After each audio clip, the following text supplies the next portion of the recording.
જય ભીમ, નમો બુદ્ધાય, જય સંવિધાન, જય મૌ નિવાસી। મારું નામ રાતુલા કિંજલ।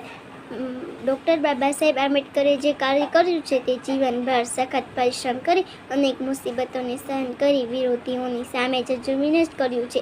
અમેરિકા અને લંડનમાં બ્રેડના 2 ટુકડા અને તે પણ ન મળે તો માત્ર પાણી પીને જ અર્ધભૂખ્યો રહીને અભ્યાસ કર્યો છે।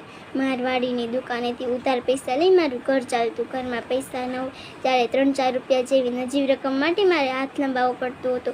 દારૂણ ગરીબીને કારણે મારી સ્મય કરદીશીની પત્ની રમા અર્ધભૂખી રહેતી હતી। આમ મેં મારું સમગ્ર જીવન મારા ગરીબ શોષિત પીડિતોને બાંધવીને સમર્પિત કરીને તેમને બંધારણીય અધિકારો અપાવ્યા છે। મારા અનુયાયીઓએ આ રથને આગળ ધકાવવો જોઈએ। જો તે આ રથને આગળ લઈ જવામાં અસમર્થ રહે તો તેને જ રાખે, પરંતુ કોઈ પણ પરિસ્થિતિમાં તેને પાછળ હટવા ન દે। મારી વહાલી સમાજને મારા આ જ સંદેશ છે। દલિતો હવે સુધરો ને સમજો। જય ભીમ।